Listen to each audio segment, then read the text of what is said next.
everyone. It's Terry Gigi here.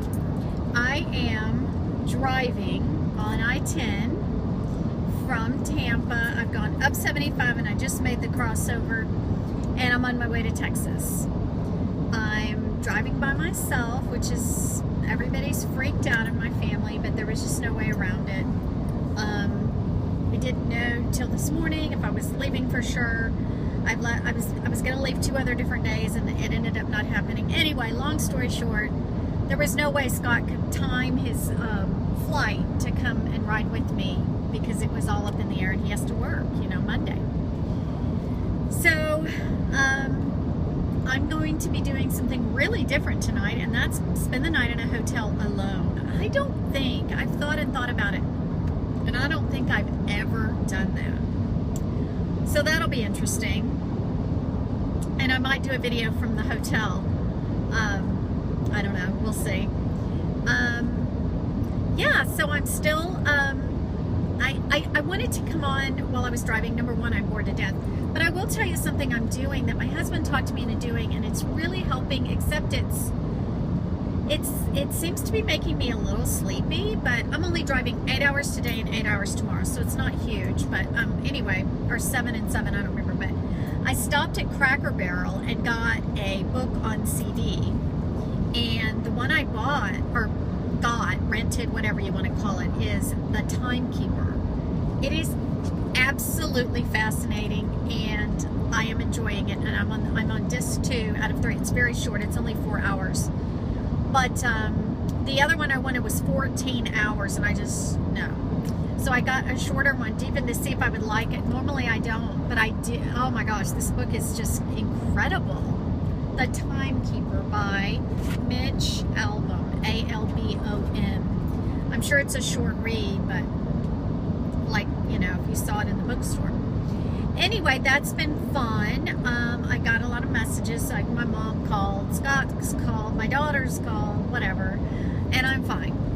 And it is Saturday, did I say December 12th? It's my dad's birthday today.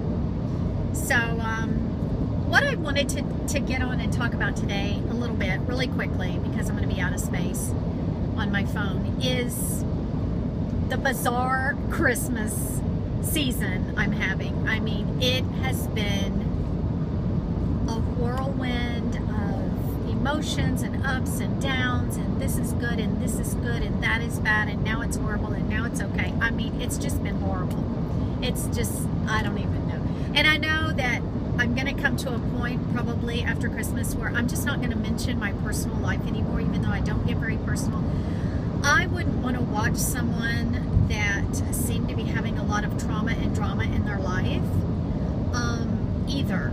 I mean, I'm assuming that this is just, anyway, I don't know what I'm saying, as always. But back to my point. I got my hair cut. It's horrible, y'all. I hate it so bad, and it's my own fault because I took this adorable picture because I had to cancel my appointment in Houston, so I made an appointment in Brandon, in Florida, with my old girl, and I told her I took this really cute, modern, like shag haircut, same length, and but I told her I didn't want it layered. Well, that ruined the haircut because I wouldn't let her layer it, because on my hair layers look choppy. Anyway, this is a temporary haircut. As soon as Christmas is over and it's time to get my roots done again, I'm going to get my new person in Houston, if she'll even take me back, because I've had to cancel twice, to layer it, and then I'm going to do it with, rings, and yeah, it's going to be cute. I can envision it, but it's just not happening yet.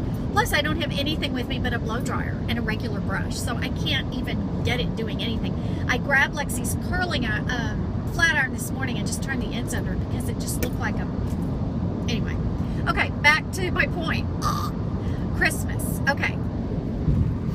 I came to Florida, as I said in my last video, unexpectedly on Thanksgiving Day. We got a call,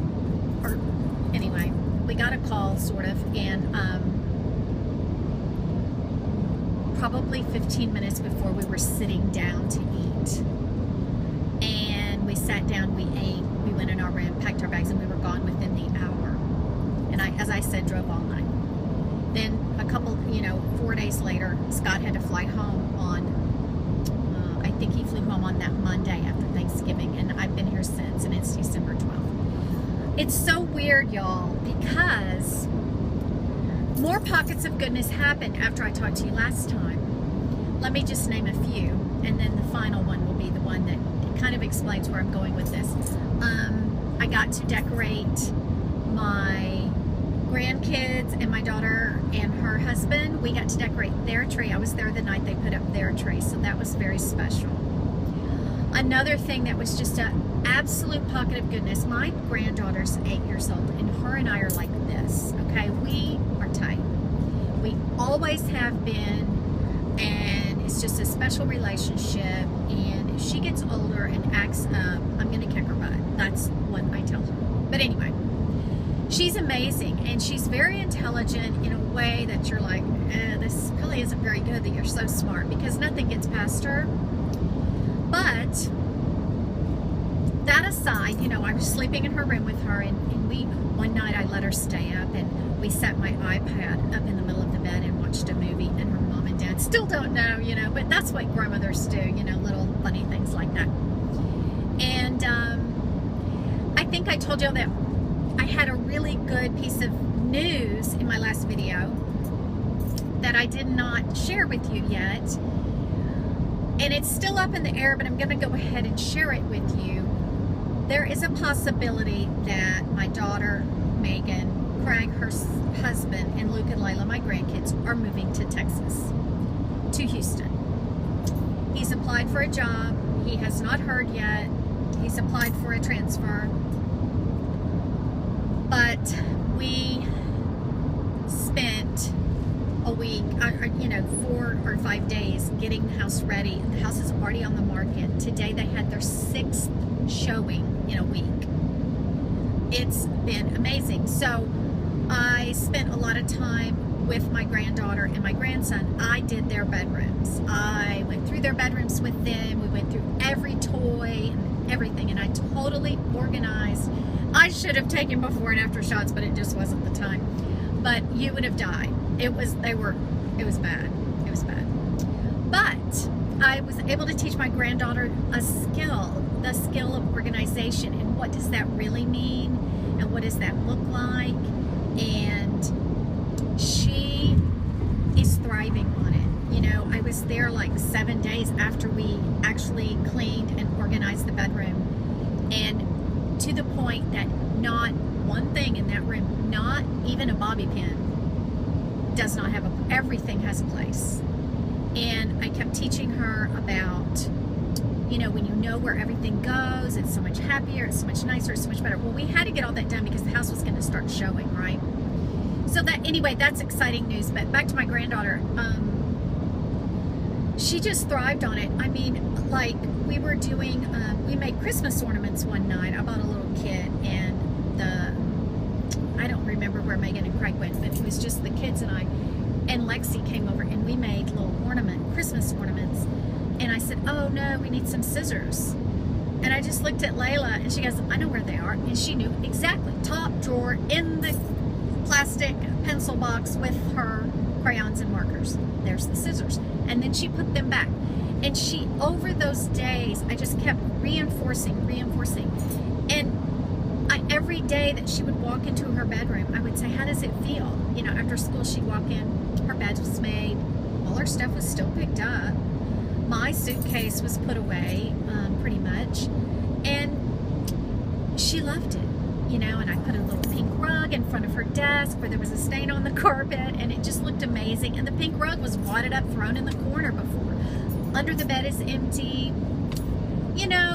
I just feel so good about what I was able to teach her. And my grandson, who's only 5, his room too. And the fun part of it was not fun. I mean, it was difficult, but all the components were there for an orderly, clean bedroom. It just wasn't like that. And even he was able to learn to keep his room clean too, because his was just covered. You couldn't see the carpet. There were so many toys on the floor.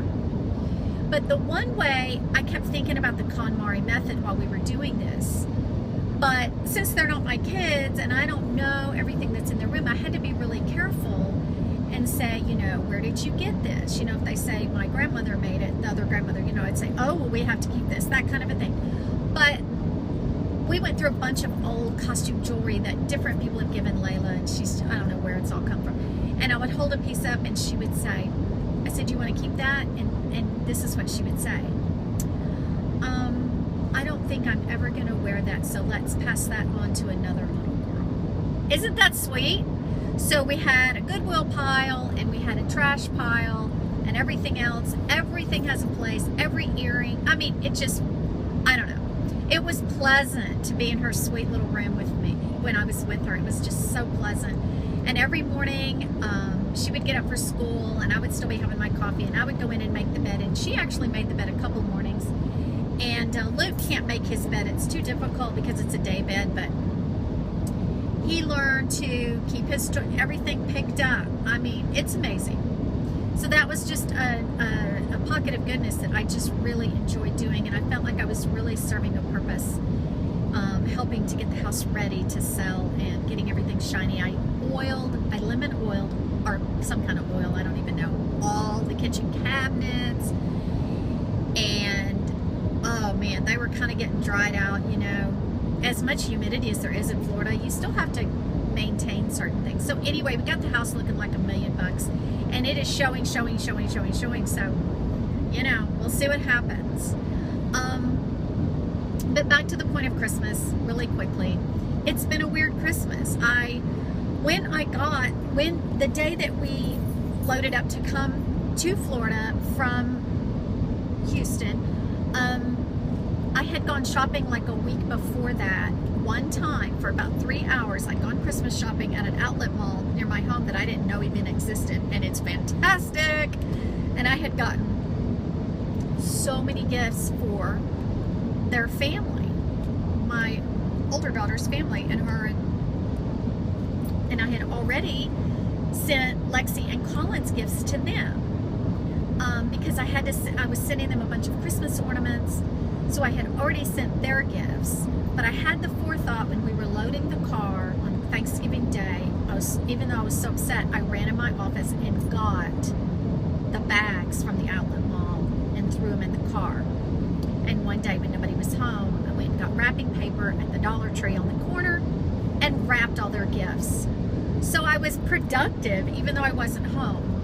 And then as the days ticked by, I thought, what am I going to do? I haven't bought any Christmas gifts for my mom and my dad and Scott's parents and my friends and all this. Well, I managed to get all the gifts from my friends in Florida. We always have a big gift exchange, and I'm not going to be there this year because they have the parties on December 19th. But I got all their gifts together and I got them under Daddy Ann's tree. And they are going to FaceTime me while they're opening their gifts, and then they're going to put a box together and mail them to me. So I managed to get that done. And then I got another little thing for Lexi, and I went and got a couple more things for the kids, and then the grandkids. And then one night, a couple of nights ago, I realized I don't know when I'm heading home, and I got to do something. So I got on Amazon, and I had heard a tip probably last year on YouTube. It was Christmas giving tips. And just to let you know, I agonize over Christmas. I agonize over getting the perfect gift. I don't have enough gifts. I didn't spend enough money. Are they going to like this? I'm not sure. I mean, it's horrible what I put myself through for this. But this year I thought, I can't put myself through that because I don't